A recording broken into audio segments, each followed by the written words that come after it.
आज हम बात करेंगे जी प्रॉपर्टीज ऑफ स्क्वायर रूट पे, ठीक है, या जो रिजल्ट्स हम स्क्वायर रूट से ड्राइव करते हैं। फर्स्ट पे हम बात करते हैं, सबसे पहला ये है कि जब हम ये लिखते हैं कि स्क्वायर रूट ऑफ ए, तो इसमें हमें ये बात अंडरस्टूड है कि ए जो है यहाँ पे A is always positive, A is always positive. उसकी क्या रीजन है?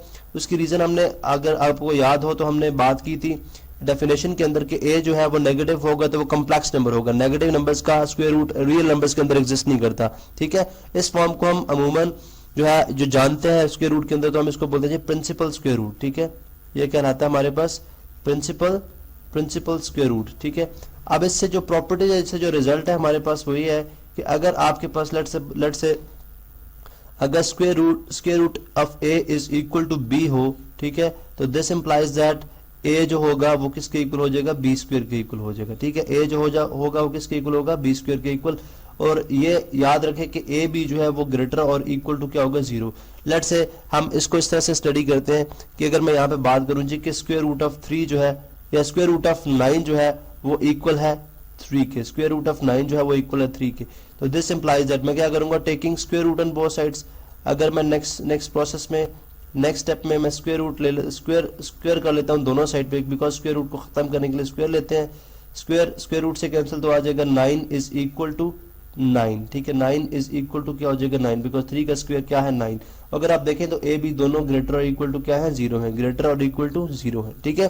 तो लिहाजा अगर आपके पास इस फॉर्म में हो तो हम स्क्वायर रूट करके दोनों साइड्स को इक्वल जो है वो लिख सकते हैं, ठीक है। दोनों साइड्स का स्क्वायर रूट करेंगे। दूसरी जो प्रॉपर्टी है वो हमारे पास कुछ इस तरह से है कि हम बात करते हैं जी कि लेट से अगर आपके पास स्क्वायर रूट 3 का स्क्वायर लिखा हो, ठीक है, स्क्वायर रूट 3 का स्क्वायर, तो इसको मैं square root 3 multiply by square root 3 की फॉर्म में भी लिख सकता हूं, जो कि इक्वल होगा 3 के, जो कि इक्वल होगा 3 के, ठीक है। तो यहाँ पे हम बेसिकली अब यहाँ पे भी आपने याद रखना कि ए इज ग्रेटर और इक्वल टू 0 है, क्योंकि नेगेटिव नंबर्स में ए एग्जिस्ट नहीं करता, ठीक है, वो कॉम्प्लेक्स नंबर में चला जाता है। ये बात हम बार बार स्टेटमेंट के साथ लिखेंगे, ठीक है। तो अगर मैं इसी प्रॉपर्टी को या इसी जो है वो रिजल्ट को मैं जनरलाइज कर दूं तो ये बन जाएगा जी कि अगर स्क्वायर रूट ऑफ ए हो, ठीक है, उसका होल स्क्वायर हो, तो हम उसको जो है दो नंबर्स के प्रोडक्ट की फॉर्म में लिख सकते हैं, दो स्क्वायर रूट के नंबर्स, यानी स्क्वायर रूट ए इंटू स्क्वायर रूट ए, जो कि इक्वल किसके होगा? ए के ही इक्वल होगा, ठीक है, ठीक है, जो कि ए के इक्वल होगा। और ये कंडीशन जो है वो यहाँ पे अप्लाई होगी कि ए इज ग्रेटर और इक्वल टू 0, ठीक है। इसी तरह जो थर्ड रिजल्ट है हमारे पास, ठीक है, जिसकी हम बात करेंगे यहाँ पे, वो कुछ इस तरह से है जी कि अगर दो नंबर्स का प्रोडक्ट, यानी अगर मैं लिखता हूँ जो स्क्वायर रूट ऑफ 20, ठीक है, तो इसको मैं लिख सकता हूँ स्क्वायर रूट ऑफ, इसको 20 को मैं लिख सकता हूँ 4 मल्टीप्लाई बाय 5, ठीक है, 10 मल्टीप्लाई बाय 2 लिखा जा सकता है, जिस तरह से आपको बेहतर लगे, ठीक है, जिस तरह से आपको मुनासिब लगता है, जो कि एग्जैक्टली हमें 20 जो है वो प्रोडक्ट दे।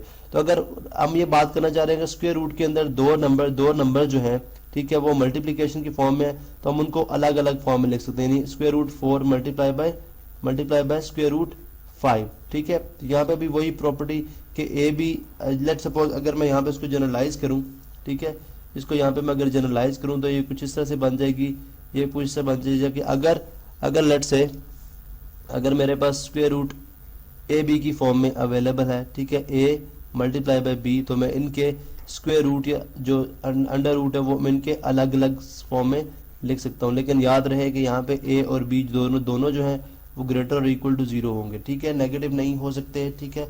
इसी तरह से जो फोर्थ जो हम यहाँ से लॉ या जो प्रॉपर्टी को स्टडी करते हैं, ठीक है, वो प्रॉपर्टी कुछ इस तरह से है कि हम बात करते हैं जी कि अगर स्क्वायर रूट, अगर हम लिखते हैं G square root 3 divided by square root 3 हो, ठीक है, ये किसके इक्वल होगा?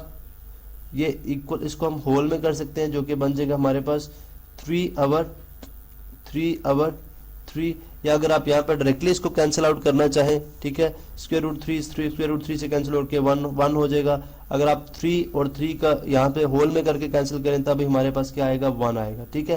तो इसका मतलब अगर स्क्वायर रूट के अंदर, यानी अगर रेडिकैंड जो है हमारे पास सेम हो जाए और रेडिकल साइन के साथ रेडिकैंड हमारे सेम रेडिकल साइन और सेम रेडिकैंड हो, तो हम उनको जो है कैंसिल करके 1 लिख सकते हैं, ठीक है, उनको कैंसिल करके 1 लिखा जा सकता है। इसको मैं जनरलाइज करूं तो मैं यूं बात कर सकता हूं कि अगर हमारे पास square root of A divided by square root of A हो तो वो किसके इक्वल होगा? 1 के इक्वल होगा, where a is greater equal to 0। ये प्रॉपर्टीज हम इसलिए पढ़ रहे हैं कि सारी की सारी प्रॉपर्टीज जब आप क्वेश्चन सॉल्व करेंगे एक्सरसाइज के, तो आपको ये सारी की सारी प्रॉपर्टीज को अप्लाई करके उनको सॉल्व करना पड़ेगा। ठीक है, अभी इसके अलावा कुछ और प्रॉपर्टीज है जिनकी बात हम नेक्स्ट लेक्चर में करेंगे।